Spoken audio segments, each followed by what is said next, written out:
Friends, क्या आप जानते हैं इंडियन म्यूचुअल फंड इंडस्ट्री का रेगुलेटर भी सेबी है।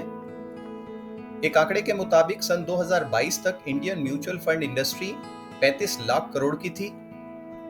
ऐसे ही म्यूचुअल फंड की बहुत सारी जानकारी के लिए वीडियो में बने रहें। मिलते हैं नेक्स्ट पार्ट में।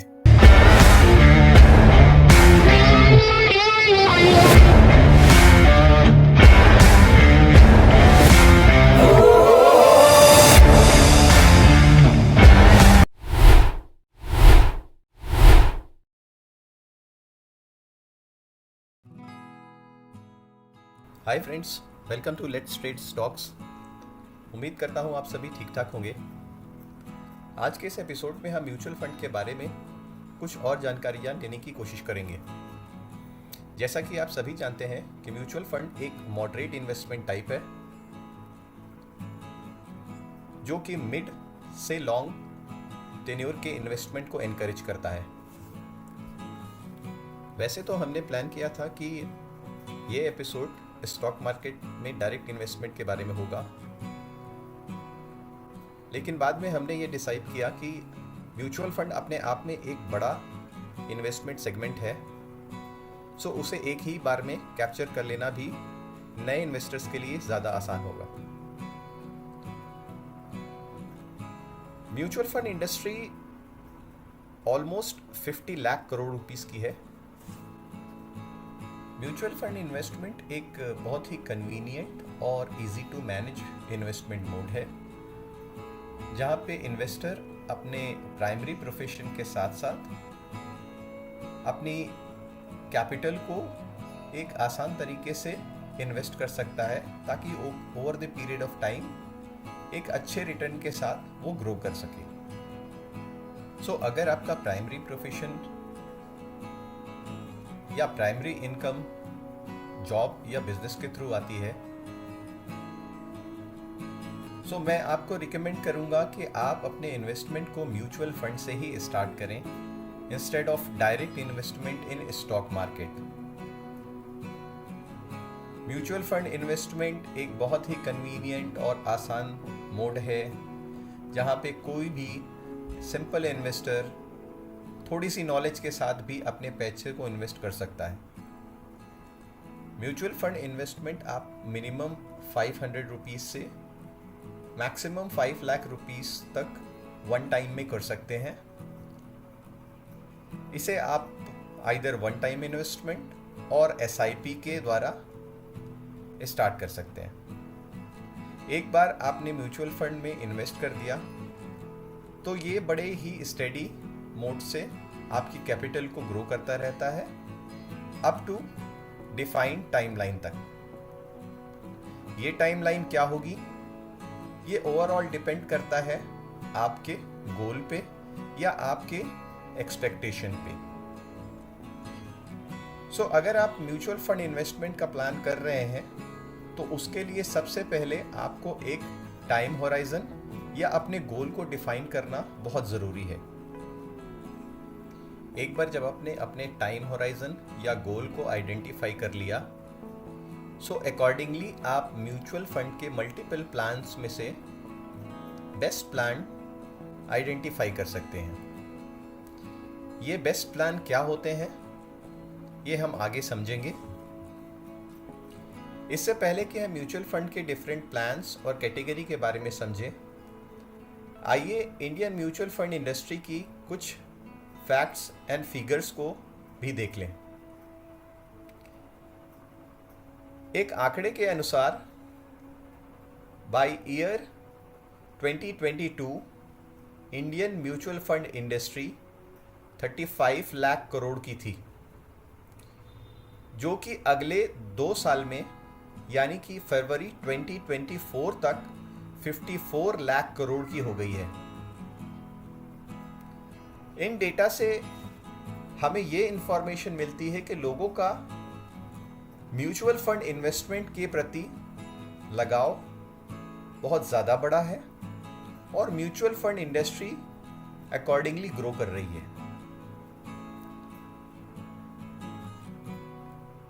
अगर हम पिछले 10 साल का डेटा देखें, सो 2014 से 2024 तक Indian mutual fund industry 9 lakh crore से बढ़कर 54 लाख करोड़ तक पहुंच गई है, जो कि ऑलमोस्ट 6 गुना है।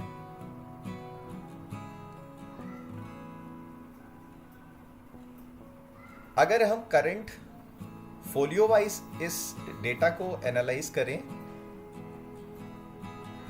सो बाय फरवरी 2024 तक 17 करोड़ या 174.2 मिलियन फोलियोस रजिस्टर्ड थे अंडर इक्विटी, हाइब्रिड और अन्य म्यूचुअल फंड स्कीम के तहत।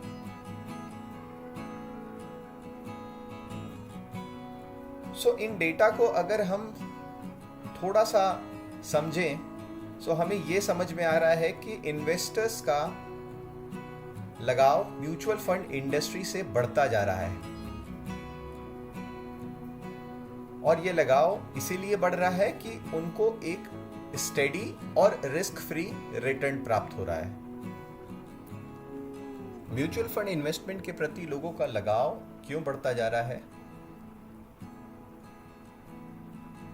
आइए हम म्यूचुअल फंड के एडवांटेजेस को एक बार फिर से रिव्यू कर लें। जैसा कि हमने पहले भी डिस्कस किया है कि म्यूचुअल फंड इन्वेस्टमेंट हमारे इन्वेस्टमेंट को एक डाइवर्सिफिकेशन प्रोवाइड करता है, यानी हमारा पैसा या हमारा कैपिटल म्यूचुअल फंड के थ्रू डाइवर्सिफाई होके मार्केट में फ्लोट होता है। Mutual fund always professional fund managers के द्वारा मैनेज किया जाता है, जो टाइम टू टाइम मार्केट के उतार चढ़ाव या रिस्क को मैनेज करते हैं। Mutual fund easy to buy और इजी टू सेल एक मोड है जिसे कोई भी इन्वेस्ट कर सकता है। म्यूचुअल फंड में फ्लेक्सिबिलिटी भी होती है अकॉर्डिंग टू योर रिस्क। जैसा कि बताया, डिफरेंट टाइप के म्यूचुअल फंड प्लान्स होते हैं, और म्यूचुअल फंड कोई भी अफोर्ड कर सकता है।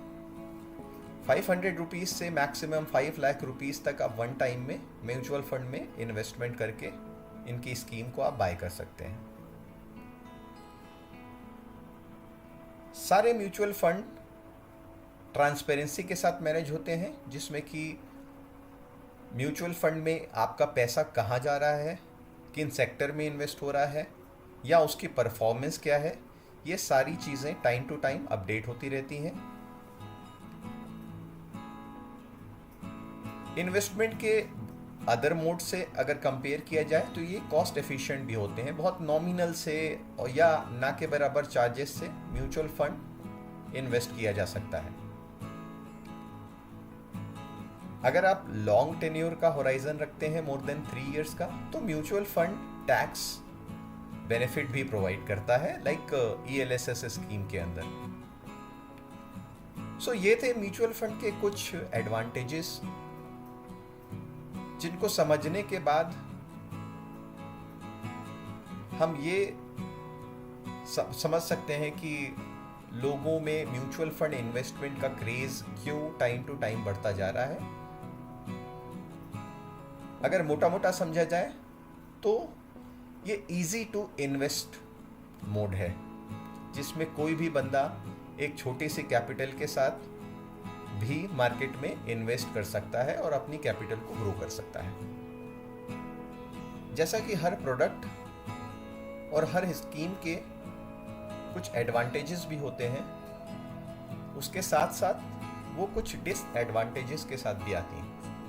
सिमिलरली म्यूचुअल फंड के भी कुछ डिसएडवांटेजेस भी हैं, जो इन्वेस्टमेंट से पहले जिन्हें समझ लेना बहुत ज़रूरी है।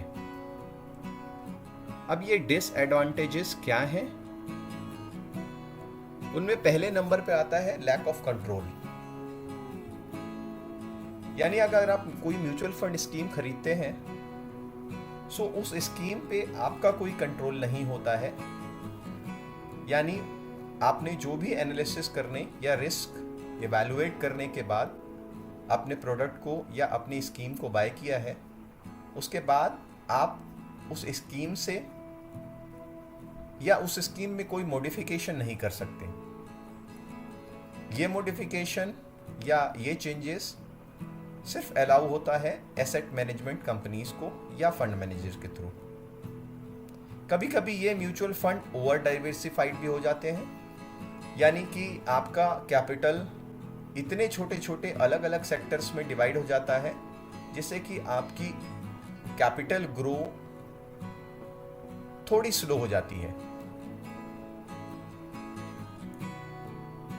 म्यूचुअल फंड चूंकि डायरेक्ट मार्केट में इन्वेस्ट होता है, सो म्यूचुअल फंड की वो स्कीम जिसमें more than 80% segment direct market में इन्वेस्ट होता है या स्टॉक्स में इन्वेस्ट होता है, वो बहुत खतरनाक भी होती हैं।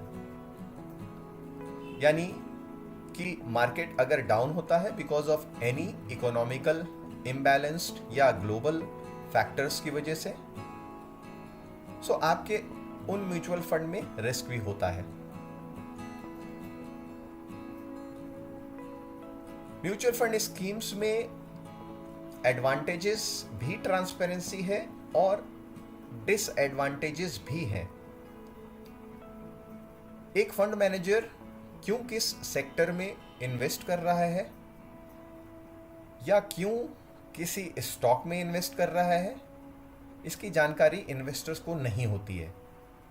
म्यूचुअल फंड रिटर्न में टैक्स इनएफिशिएंसी भी होती है, यानी आप अगर अपने पैसे को विड्रॉ कर रहे हैं सो उस पर हायर टैक्स स्लैब से टैक्स लग सकता है। सारे म्यूचुअल फंड हमेशा परफॉर्म नहीं करते, उनमें से कुछ फंड्स अंडर परफॉर्म भी करते हैं।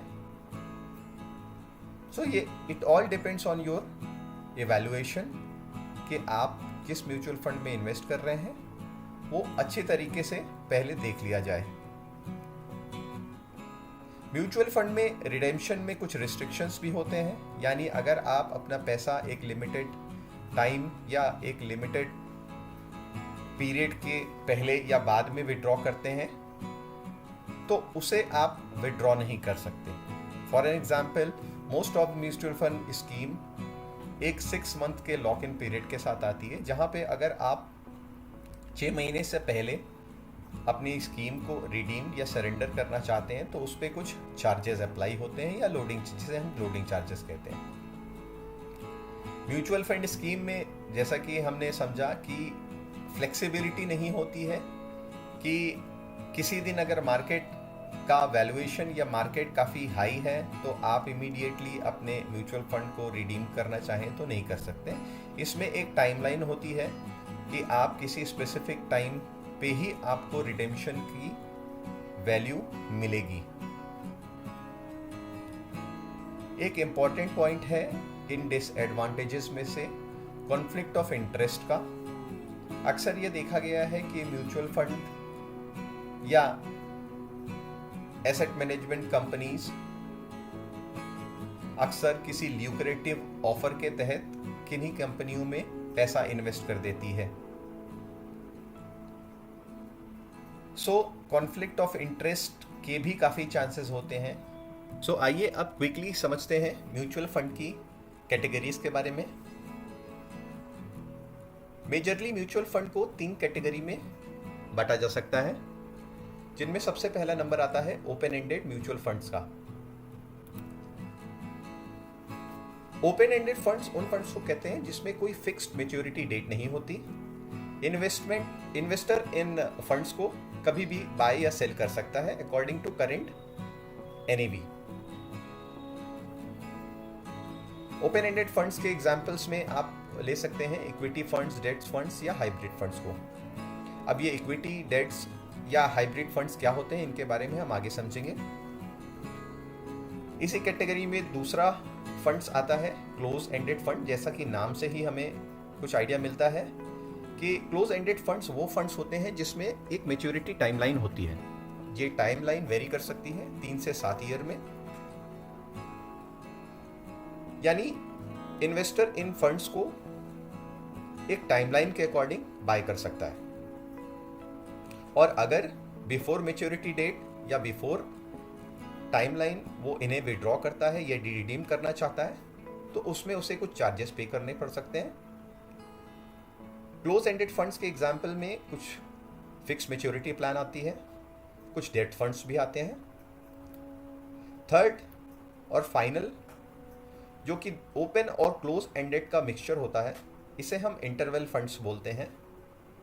इन फंड्स में हमें क्वार्टरली या सेमी क्वार्टरली अपने इन्वेस्टमेंट को के कुछ पार्ट को या इन्वेस्टमेंट को रिडीम करने की अपॉर्चुनिटी मिलती है।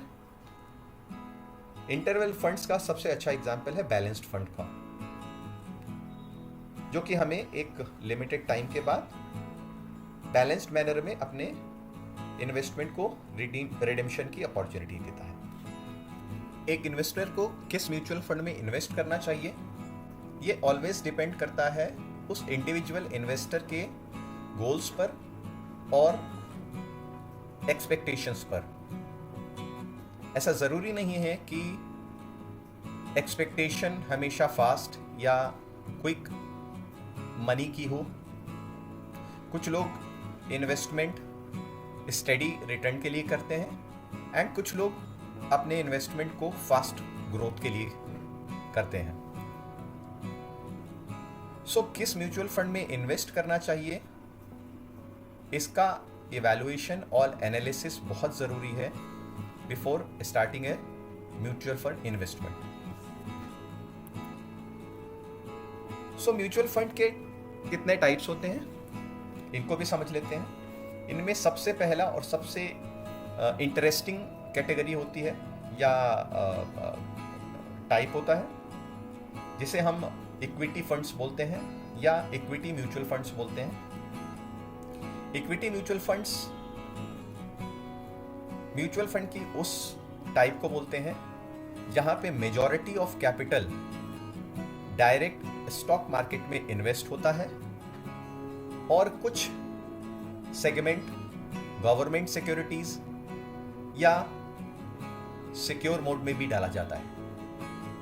लेकिन मोटा मोटा इसे ऐसे समझ सकते हैं कि इसमें 80-20 के रेशियो से इन्वेस्टमेंट होता है, जहां पे 80% डायरेक्ट मार्केट में जाता है और 20% बाकी इन्वेस्टमेंट मोड में लगाया जाता है to diversify your investment.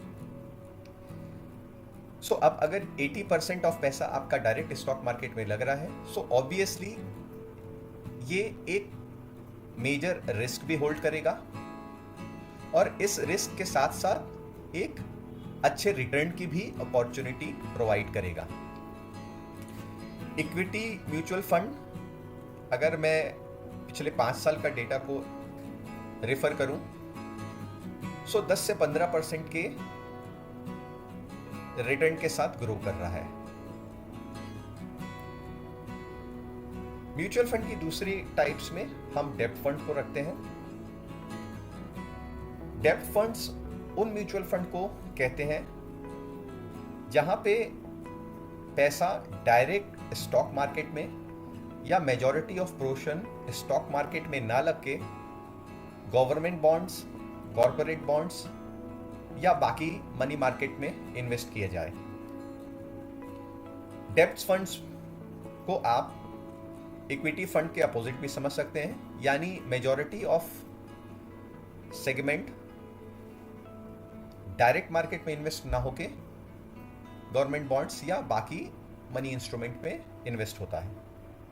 Similarly past 5 years का अगर डेटा देखा जाए तो date funds on an average 5 to 9% annual return के साथ ग्रो करता है। तीसरी कैटेगरी म्यूचुअल फंड्स की होती है हाइब्रिड फंड्स की, जो कि इक्विटी और डेब्ट फंड के मिक्स से बनती है, यानी इनमें 50% सेगमेंट इक्विटी फंड्स में जाते हैं और 50% डेब्ट मार्केट में डाले जाते हैं। सिमिलरली पास्ट 5 ईयर्स के अगर रिटर्न को इवैल्यूएट करें, सो ये 8 से 12% पर एनम के बेसिस पे हमें रिटर्न देते हैं। फोर्थ टाइप के म्यूचुअल फंड को हम इंडेक्स फंड्स के नाम से जानते हैं।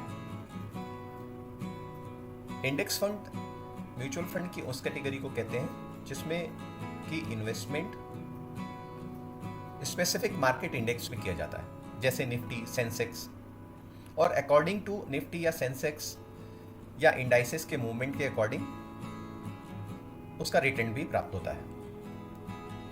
अगर पिछले 5 साल के डेटा को इंडेक्स फंड को इवैल्यूएट किया जाए तो ये 10 से 15% के स्टेडी रिटर्न के साथ ग्रो कर रहा है। एंड आने वाले टाइम में इंडेक्स फंड और ज़्यादा अच्छे रिटर्न दे सकता है, क्योंकि इंडियन मार्केट या इंडियन इंडाइसेस काफ़ी फास्ट मोड पे ग्रो कर रही है। नेक्स्ट म्यूचुअल फंड होता है सेक्टोरियल फंड्स, जहां पे आपके कैपिटल को स्पेसिफिक सेक्टर में इन्वेस्ट किया जाता है, जैसा कि banking, IT, pharmaceutical, auto etcetera.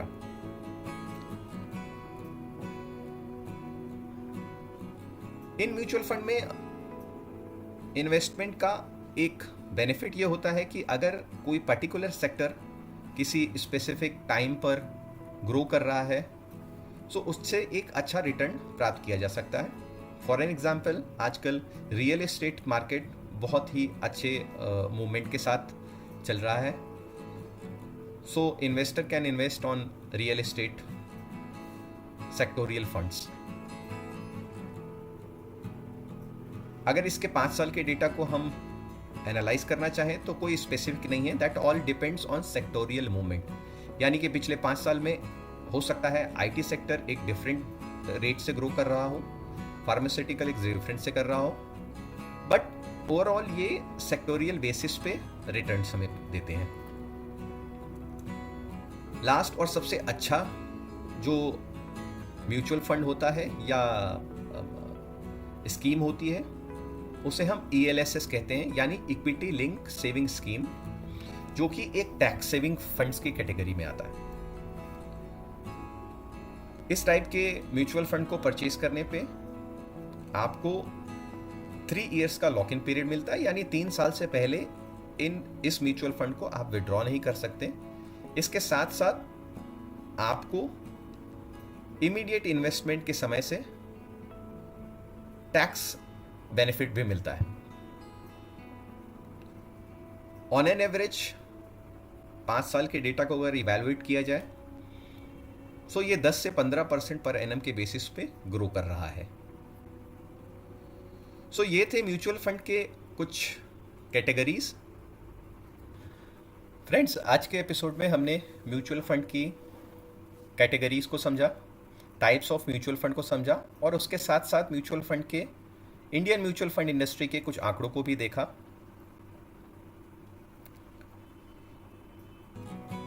So mutual fund investment किन्हें करना चाहिए? Mutual fund investment